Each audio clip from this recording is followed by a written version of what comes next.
everybody. How's everybody doing out there today? I hope you are well.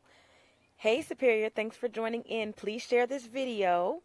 It is March 18th, 2018.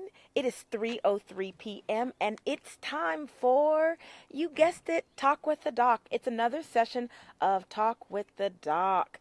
I hope everyone is doing well. I'm going to wait just a few moments and let some more folks join in. Let some people go ahead and share this video so that everybody can come in and learn what we're going to learn about today. All right?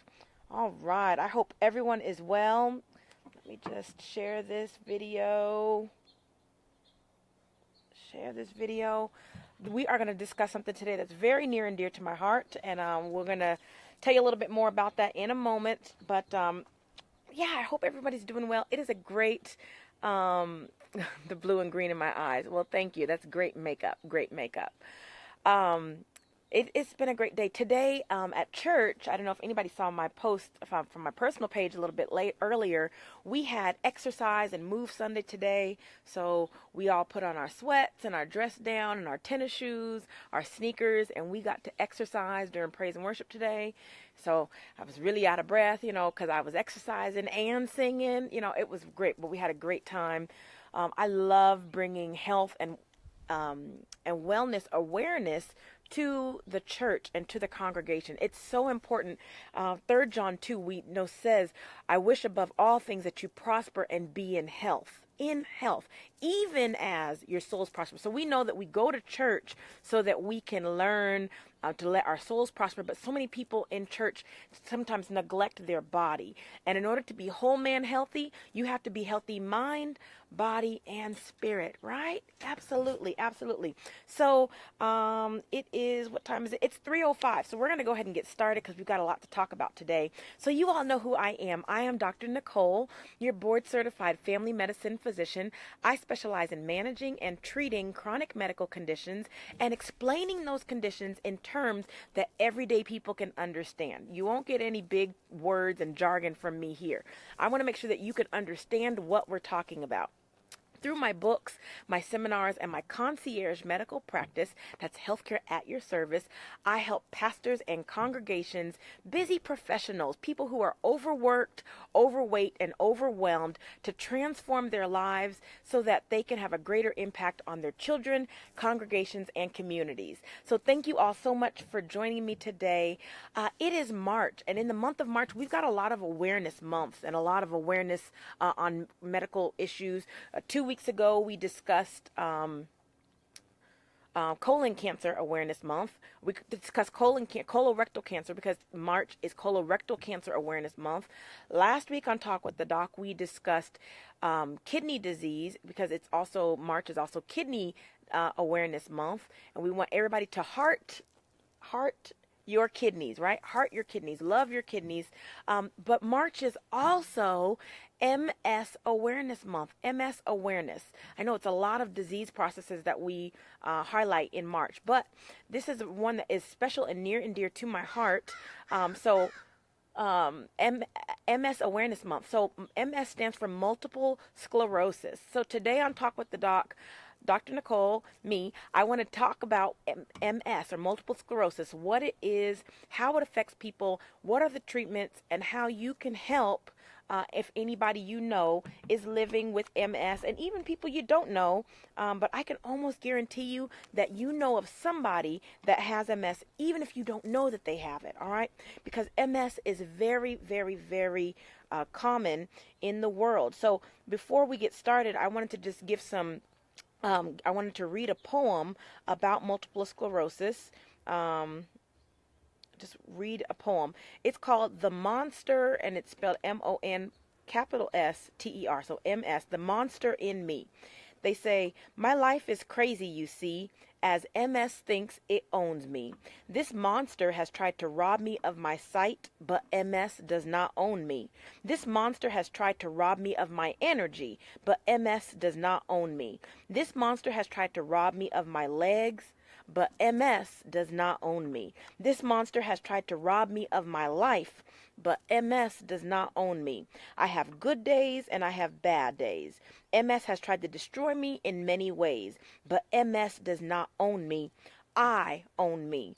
I may have MS, but MS does not have me. That is one of the most common phrases that we hear with people that are dealing with MS on a daily basis. I may have MS, but MS does not have me. Or I own MS, but MS does not own me, right?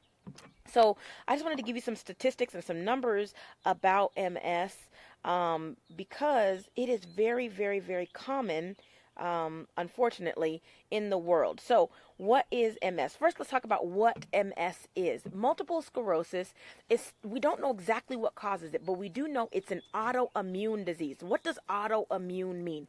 Okay, so we know what our immune system is, right? Our immune system is there to fight against coughs and colds and foreign bodies, bacteria, viruses, things that aren't supposed to be in the body, right? So our immune system comes and it fights off those bad buggers and those bad things, and it takes them away. It takes them out of the body, right? We have our white blood cells, our B cells, our T cells, and so our immune system is made to fight against things that aren't supposed to be there.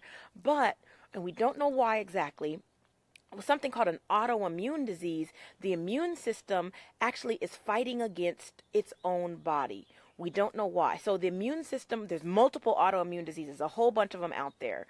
Lupus, rheumatoid arthritis, MS is one, fibromyalgia. We don't know why, but the immune system fights against its own body, the host, its own self. So what the immune system does in MS is it fights against the brain, and it fights against the spine and the nerves. Okay, so people with MS have lesions or spots on the brain that aren't supposed to be there. They also have spots on their spine that aren't supposed to be there. And these lesions, when they're sitting on the spinal cord or on the nerves or on the brain, they cause all kinds of crazy things to happen. So I wanted to show you what a normal nerve ending looks like. All right, so this is a cord. Okay. What does a cord do? A cord sends electricity, right? This is what we plug this in. We plug in a cord, right? When we plug in the cord, the electricity comes through the cord, and then it goes to whatever it's trying to power up, right? So we see a cord, and we know that that electricity is shooting through the cord. Now, what do cords have on them? They have this nice coating around them so that the electrical impulses aren't just firing off into everywhere, right? So with multiple sclerosis, the nice little coating that's around the nerves, we're going to call the nerves the little wires. So the nice little coating is called myelin. Myelin, M-Y-E-L-I-N, myelin. It's a myelin sheath. So it's a sheath around the nerve, and in MS, you know, we've got the myelin, and then all of a sudden we have a part of the nerve, you see that? Part of the nerve is frayed, and the myelin is not covering the nerve. Oh, no, goodness. So what would happen if I plug this cord in? What would happen? The electricity that would fly through would kind of spark out, right? Because that coating is not there to cover the nerves anymore. All right. So then you're going along the nerve, and there's another spot where that myelin or that covering, that protective covering is not there. So an MS nerve looks like this, guys. See that? Where there are chunks of that protective sheath, that coating that's supposed to be around the nerve, and there's chunks of that missing. So parts of the nerves are exposed, and so there's misfirings. And so the nerve endings are just misfiring. They're shooting all over the place. And when that happens, you can get all kinds of stuff. Yeah, Miss Avia, it's crazy what happens with the autoimmune disorder, multiple sclerosis. You've just got these nerves firing, and because you don't have that protective coating, the nerve endings are just firing kind of all willy-nilly all over the place, right? So that's what MS is. It is a loss of that myelin sheath, okay, and it basically causes the nerve endings to misfire, and they can misfire anywhere. So when you get these lesions in your brain or in your spinal cord, depending on where the lesions are, depends on how you manifest the disease. So they also call multiple sclerosis the snowflake disease. Why do they call it the snowflake disease? What's the special thing about a snowflake? Anybody? Anybody? Okay, so a snowflake, we know that there's no two snowflakes alike, right? Each snowflake is a little bit different. What we call multiple sclerosis the snowflake disease because there's over 50 symptoms of multiple sclerosis, and they can vary. Some can be mild, some can be moderate, some can be very severe, but no two MS patients have the same symptoms. So we don't know exactly what the symptoms are. So it's not like when people have diabetes, we know their blood sugar is high, right?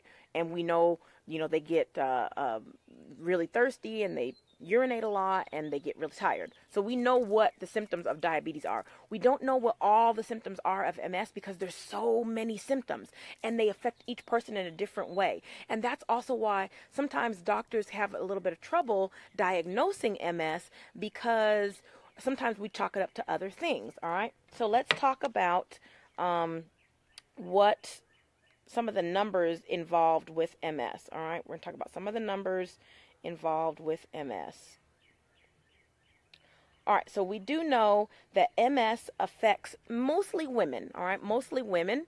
And although men can get it as well, we do know that there are 2.5 million people worldwide, 2.5 million people worldwide living with MS, 2.5 million, all right?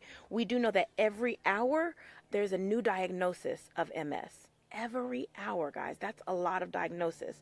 Here in the United States, there are nearly 400,000 people living with MS. And that's why I say you probably have somebody that has MS who's with you in your job, in your church, in your family, and you might not even know they have it. I'm going to tell you, some people with MS don't even know that they have it, okay? They get these weird, crazy symptoms, and they don't even know that it's MS until later on when it gets diagnosed, all right?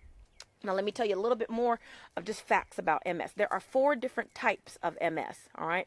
4 different types. The most common type is called relapsing remitting. I know that's a big word, right? And I told you, Dr. Nicole doesn't use big words, so let me break down what that means. Relapsing means it happens over and over, and remitting means it goes away.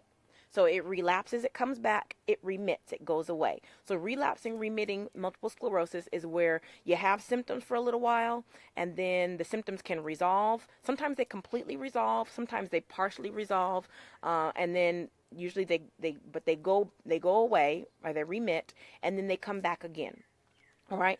A second type of MS is called primary progressive. Primary progressive. Folks who have primary progressive MS kind of get hit really hard at the beginning of their MS flare, and it never really gets better. All right. So that one kind of gradually kind of walks up on you, and it never gets better. So gradually you get the symptoms and they don't go away.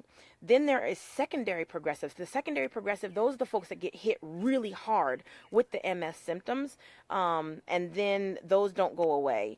And then there is something called progressive relapsing. So these are folks that get the really hard symptoms and then they get the hard symptoms again, and then the hard symptoms again, all right? So the majority of people that have MS have the RRMS, the relapsing remitting, where it comes and it goes, it comes and it goes, all right? And now that doctors are becoming more aware of MS and the symptoms and how to diagnose it, which we'll talk about in a moment, we are able to catch people when they're in that earlier stage, the relapsing remitting, and we're able to put them on the medications. The medications is called a disease-modifying drug, okay? So we call them DMARDs for short, DMARDs. It's a disease-modifying autoimmune I'm trying to think of what the whole thing stands for. Hey, Dr. Yaz, how are you? Thanks for joining me. A DMARD, but it's a disease-modifying drug, and there's a whole bunch out there. There's some injections, there are some infusions, there are some pills, and there's a whole bunch out there, but we'll talk about that more in a moment here, okay? So we know that, like I said, somebody every hour is getting diagnosed with MS. 400,000 people in the United States have it, and 2.5 million in the world have MS. So who's at risk for MS? Like I said, we don't really know why people get it. We don't think that it's genetically related right now. We do know that there are some families where there are multiple people in the family, but they're doing testing right now to find out why people get it. We honestly, we don't know why people get it, so we can't say who's at risk for it. Really, anybody can get MS. We do know that it's more common in Caucasians, but it can occur in any ethnic group, and it's more common in the northern states. All right, northern latitudes. Let me say northern latitudes. So people that are away from the equator. So the closer to the equator you are, in the warmer climates, the less common you are, the less at risk for MS that you have. All right. So again, we don't know exactly what causes it. We don't know what the risk factors are. So we don't really know why people get it. So what are the symptoms that people can get with multiple sclerosis? I told you there are over 50 symptoms that we know are listed, and we don't quite know. Everybody has different symptoms. So the main ones that people get initially can be numbness and tingling and pain. All right, numbness, tingling, and pain. So have you ever been sitting cross-legged on the floor for too long and your leg goes asleep, or if you sit too long on the toilet and your legs go asleep, or if you sit too long in a chair and your legs go asleep? All right, so imagine if that happened to you all the time.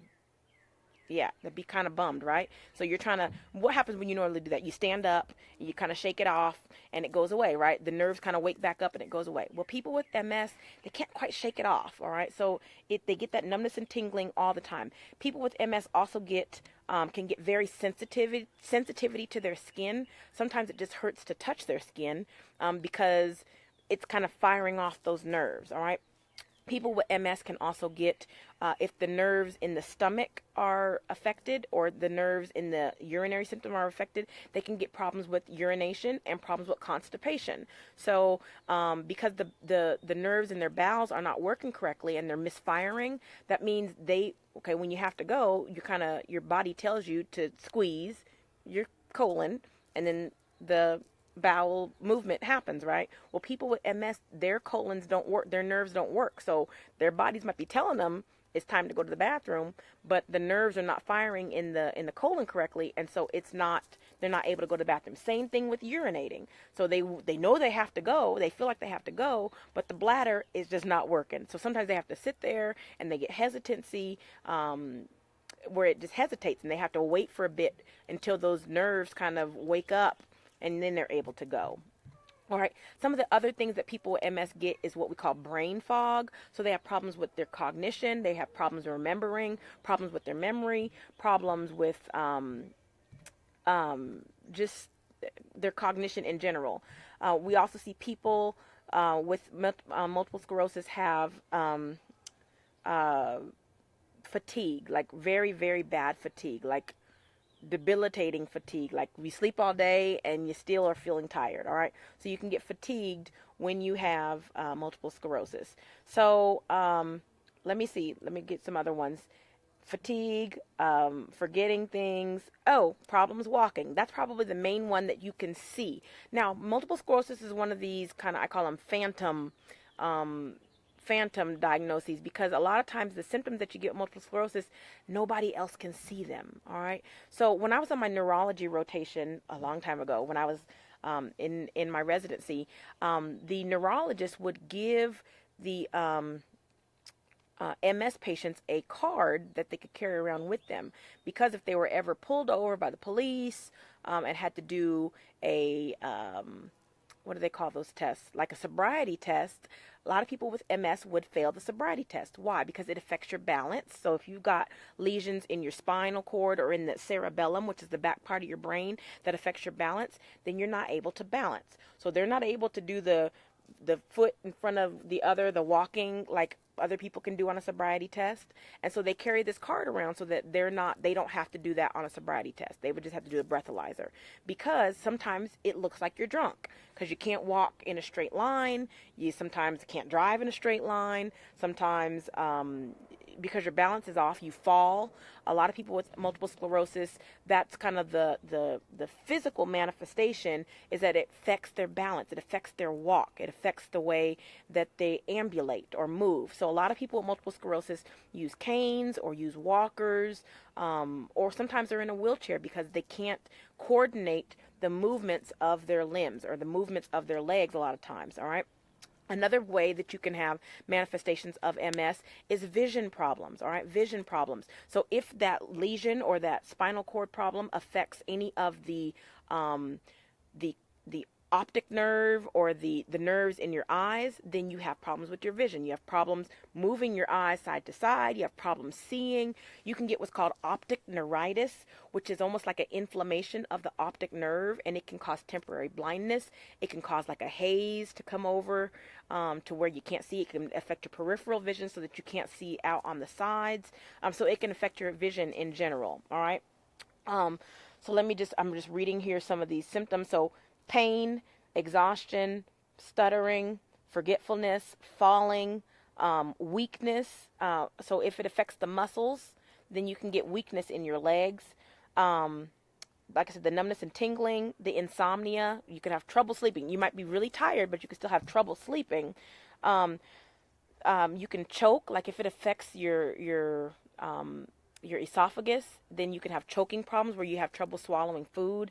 You can get these symptoms called a MS hug. I don't think it should be called a hug because they're actually really painful.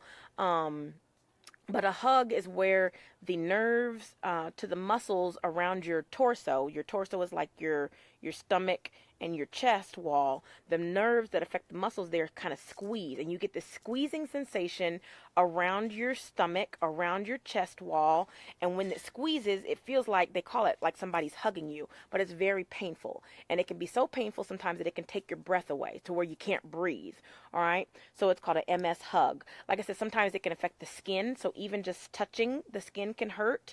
And you can stagger, you can have vision problems, you can have tremors or shaking, you can have headaches. I know it seems like a lot, right? But like I said, there's over 50 symptoms listed, and not two people have the same symptoms when it comes to MS. So MS is another one of these diseases where you can't always go off of how things look, because they may look okay, all right? I saw when I was doing my research for this talk today, there was I'm trying to find it here. There was a poster that I saw that says, "You don't look sick." And it says, "I know. I am just that awesome that I can look this way and be chronically ill."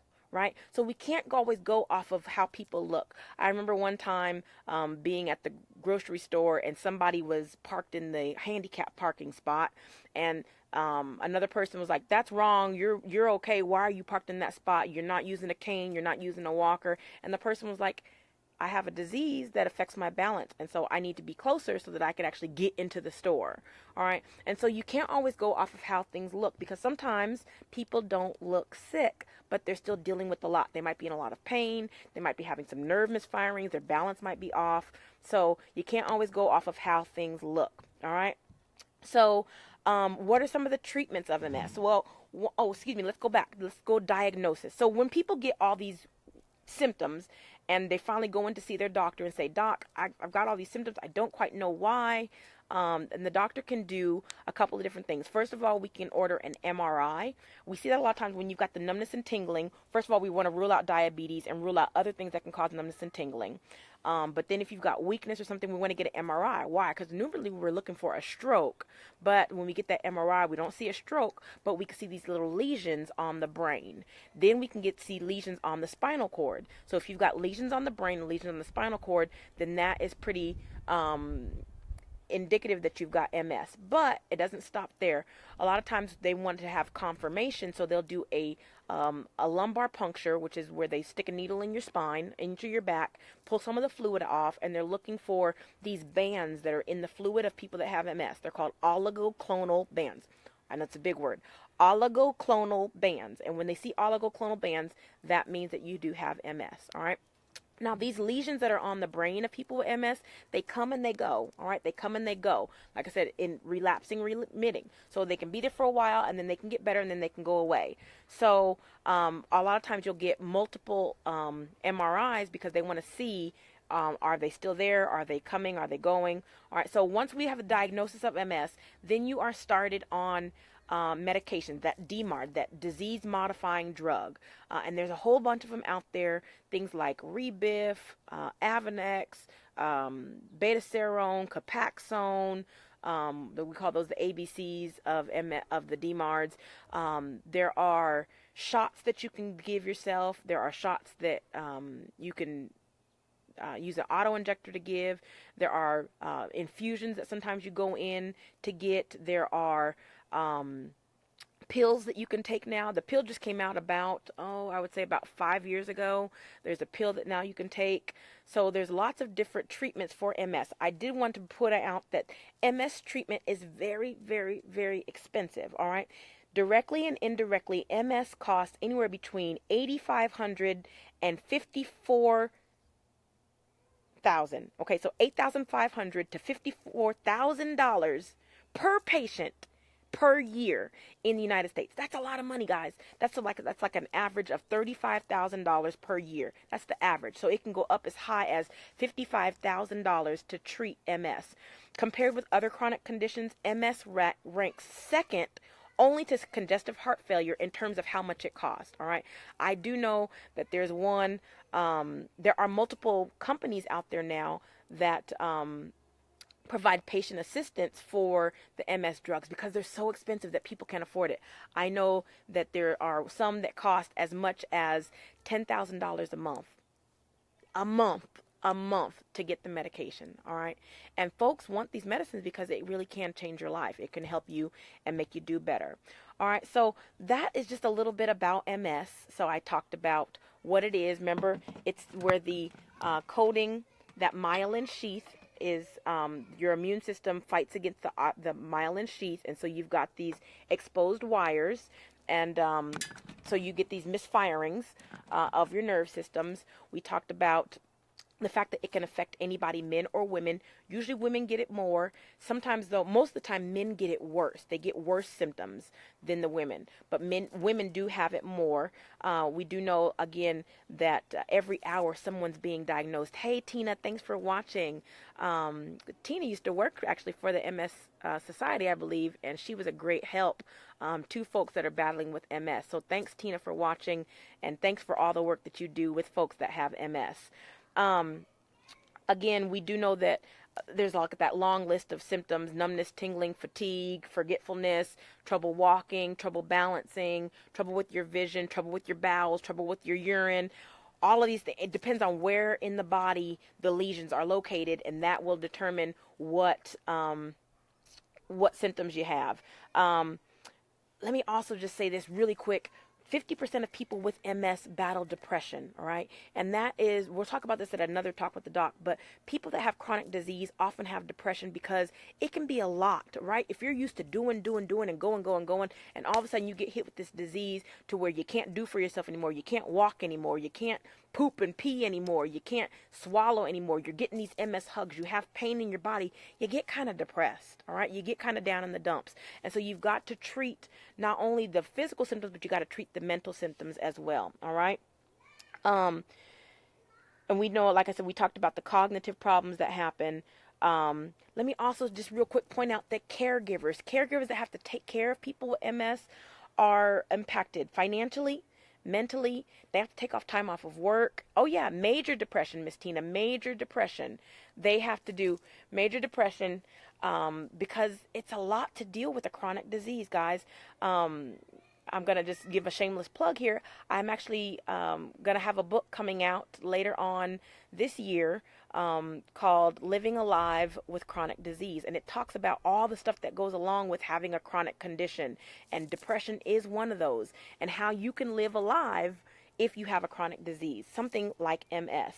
All right, so we talked about the symptoms. We talked about the treatment. Remember, like I said, there's multiple types of treatment. There's shots, there's injections, there's pills, there's infusions, all of these things. The biggest thing, though, guys, that I want you to take away from this is that right now we do not have a cure for MS. We have treatment, okay, to make life a little bit easier, but we don't have a cure. So we are racing to find a cure. Like I said, March is MS Awareness Month. This past week and today is actually the culmination of MS Awareness Week. And so this year, 2018, MS Week, the theme is togetherness. All right, let me just make sure that I'm telling you the right theme.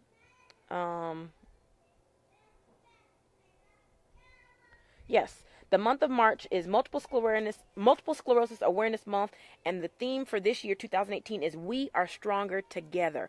Why? Because we've got to band together. You've got to help people. And like I said, it's so common that I bet you somebody you know has multiple sclerosis. More people have it than you know, all right? And they don't always show the symptoms, so you don't know. So that's what I wanted to talk about today, multiple sclerosis. Multiple sclerosis is very close and dear to my heart. Why? Because I, too, am an MS survivor. Yes, I am a MS warrior. Jamel, yes, ma'am. Thank you for joining in today. I hope you share this video. I hope you've gotten some information out of this video. Yes, but everyone, I am an MS survivor. I am an MS warrior. I am MS strong. My favorite saying is, I have MS, but MS does not have me. Guys, there was a time in my life where MS, it actually initially hit me when I was in college, and I didn't know it. Not until almost 10 years later. I remember I told you get so many symptoms and they're so vast. In fact, when I had my first symptoms, they thought it was a blood clot. They couldn't find the blood clot, so they just said, we don't know what caused it. Then it affected my eyes. Guys, I couldn't even look to the right at all. I couldn't look to the right because it affected the nerves in my eyes. And then I started getting numbness and tingling in my hands, in my feet, and it traveled up my body.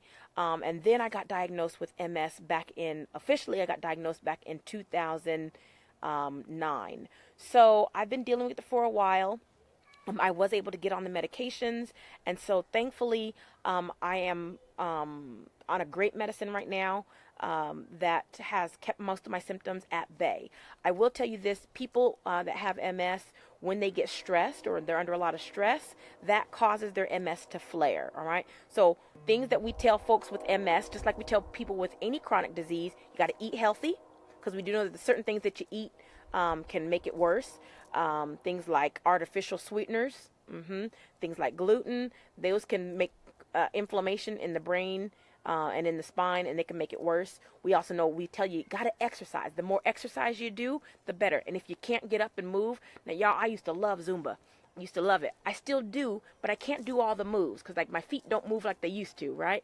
So guess what I do? I modify it. You've got to modify your workout for what you're able to do, and or find a trainer who can modify a workout for you for your medical ability, right? Based off your medical conditions.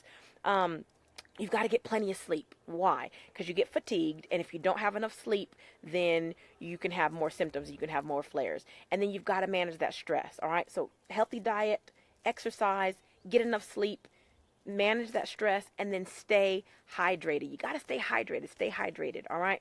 So people ask me all the time, well, Doc, why do you wear your shoes so high? You guys have seen the type of shoes I wear, right? Yeah, I showed a picture from my closet. Let me see if I can find it real quick here. A picture from my closet of some of the shoes that I own, and my shoes tend to be pretty tall. My pastor always asked me, Doc, why do you wear your shoes so high? And you know what my answer to him is?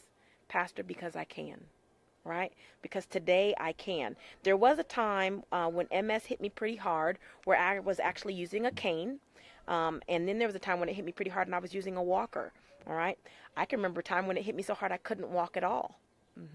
My husband actually had to carry me to the bathroom, and it was pretty bad, guys. It was pretty bad. So it hit me pretty hard. So now that I have recuperated and gotten better, and now I'm able to walk again.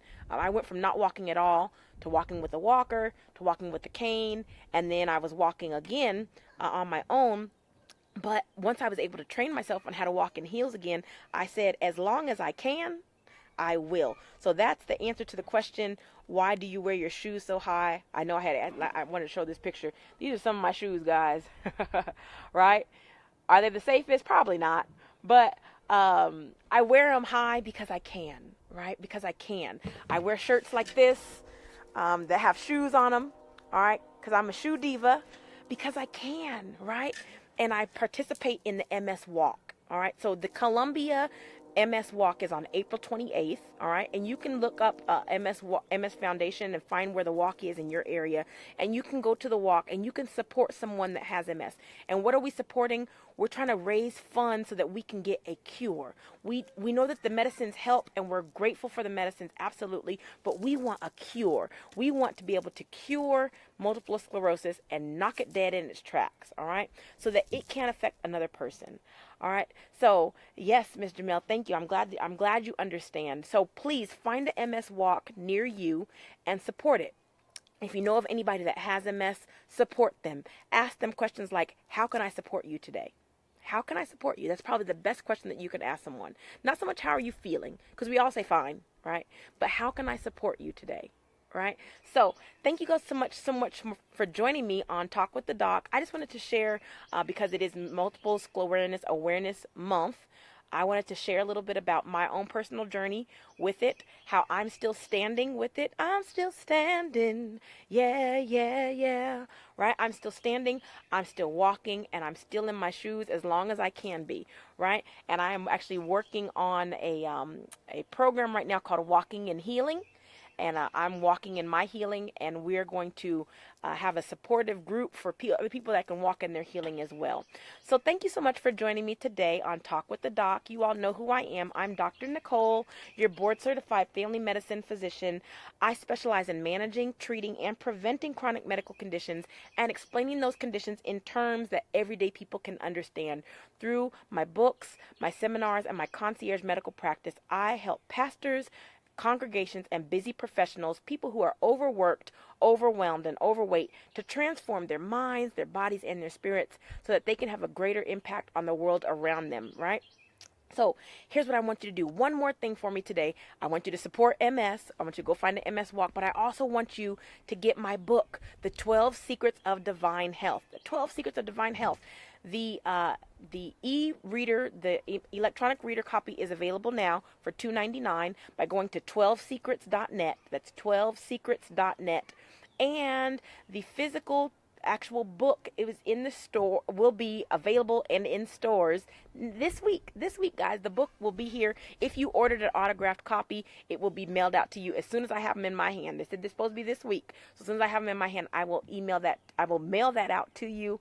And if you want an autographed copy of the 12 Secrets of Divine Health, you can go to divinehealthbook.com. That's divinehealthbook.com. All right. So I want you to go get this book. In this book, I talk about the ways that I've learned on how to stay healthy, on how to become healthy, mind, body, and spirit. Whole man health, right? Because I wish above all things that you prosper and be in health, even as your souls prosper. So thank you all so much again for joining me today on Talk with the Doc. Join me for next week. Next week, we're going to have a really fun Talk with the Doc. It's going to be short because I'm going to be in the middle of doing some physicals. But I want you to come in and learn all about sports physicals, why you need them, why your kids need them, why you need to have a physical if you're going to be playing any sports. So next week on Talk with the Doc, 3 p.m. Eastern Standard Time, we're going to be talking about sports physicals, what they are, why you need them, and how they happen. All right? So thank you so much for joining me again. I love you all, and thank you for your support. Love you. Have a great one.